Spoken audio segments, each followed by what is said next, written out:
Penguin Random House Audio presents The Presidents versus the Press, the endless battle between the White House and the media, from the Founding Fathers to fake news, by Harold Holzer. Read for you by James Lurie.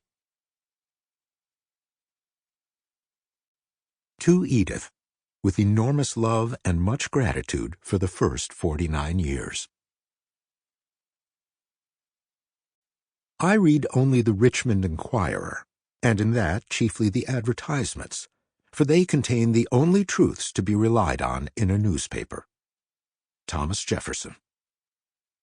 Newspapers villainously mislead the public through ignorance, but more frequently from dishonest design. Andrew Jackson. Take possession by military force of the printing establishments of the New York World and Journal of Commerce, and hold the same until further order, and prevent any further publication therefrom. Abraham Lincoln. There is great anger in our country, caused in part by inaccurate and even fraudulent reporting of the news. The fake news media, the true enemy of the people, must stop the open and obvious hostility and report the news accurately and fairly. Donald Trump. Introduction.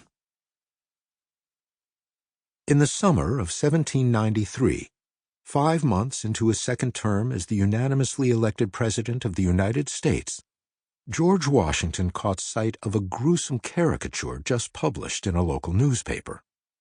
The crudely drawn pasquinade, meant to taunt him for tilting to Britain over France in foreign affairs, depicted the President with his head placed on a guillotine, ready for execution in the manner of disgraced French royalty.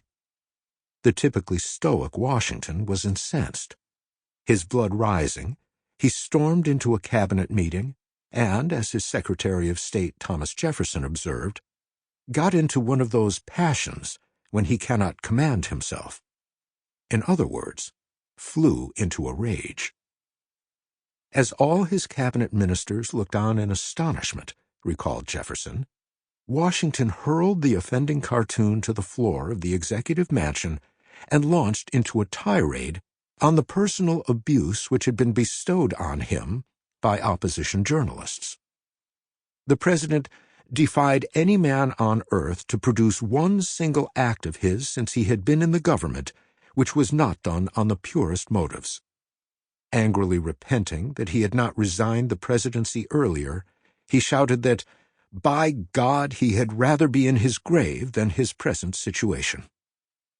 First in war, first in peace, and first in the hearts of his countrymen George Washington may have been, but he was also the first president to rant against negative press coverage, and anything but the last to believe himself egregiously maltreated by journalists. Even Jefferson, a staunch defender of the press's freedom to criticize presidents, as long as Washington led the country, would endure and decry similar attacks once he occupied the White House. The most recent president to respond angrily to press criticism is the most recent president. Donald Trump's relentless attacks on the journalists he brands enemies of the people fill, many opponents say pollute, both social and mainstream media. Yet, in a way, Trump rails against the press much as his predecessors did, just more publicly, more often, and with faster and wider reach. Nearly all presidents, from Washington to Trump, have reacted to press criticism in this manner, treating what we now call the media as the enemy. Today's critics often complain that Trump circumvents the press to deploy his messages directly to the people through technologically advanced media. But so did Abraham Lincoln, Franklin D. Roosevelt, John F. Kennedy, and Barack Obama.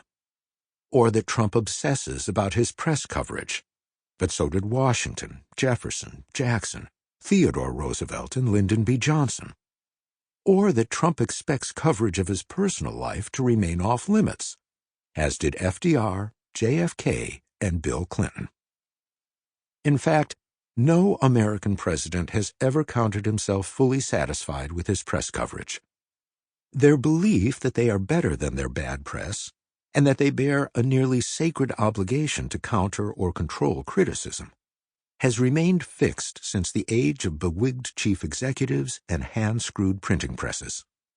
Most presidents have believed that unfriendly journalists cover their campaigns and administrations predisposed to assail their policies, misconstrue their motives, misunderstand their sincerity, and injure their reputations. What has changed far more than this basic antipathy is the technology that conveys it. The modern high-speed media has expanded the frequency, the timeliness, and abundance of presidential news, whether the presidents or the public like it or not. By the same token, just as presidents have always convinced themselves of their own wisdom and virtue, the journalists who cover them have consistently believed that by working to uncover the president's errors and transgressions, they protect the country from danger. It is no wonder that administrations have often tried restricting access, while journalists have consistently demanded more transparency. Fulfilling its ideal function as sentinel, the press has come to be considered, even in the age of the so-called imperial presidency, almost a fourth branch of government, or, in a term borrowed from the British, the fourth estate, and, like guests who have stayed too long at the manor, never quite as welcome as the other three.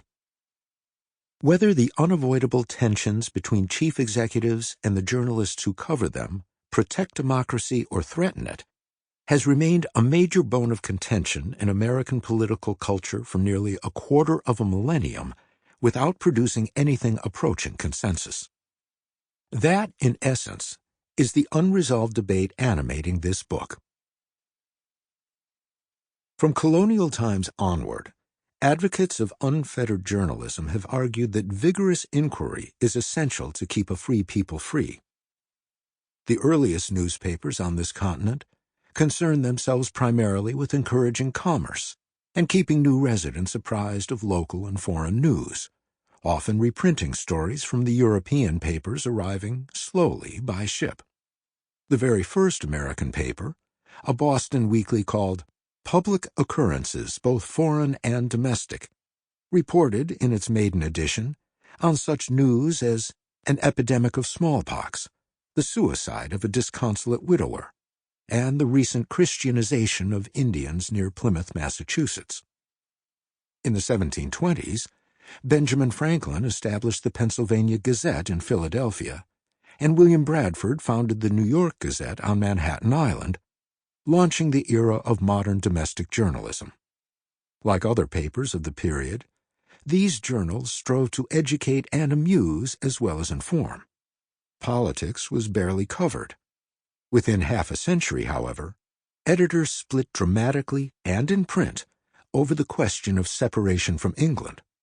With the supply of imported paper cut off, pro-independence newspapers took to recycling rags and old ledger books to keep their struggling journals and radical views alive. Few journalists have equaled the bravery of the editors who defied the crown to spread the revolutionary spirit among the colonists. But when America finally won its independence, its war casualties included the press. As many newspapers had failed as had been launched. The subsequent recovery of the decimated vocation, it could not yet be called an enterprise, constituted one of the commercial miracles of the early republic. But the first colonial journalists enjoyed no automatic right to print fake news.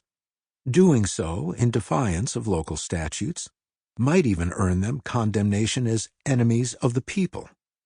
The 1682 Great Law of Pennsylvania, in fact, specified that all scandalous and malicious reporters, defamers, and spreaders of false news, whether against magistrates or private persons, being convicted thereof shall be accordingly severely punished as enemies to the peace and concord of the province.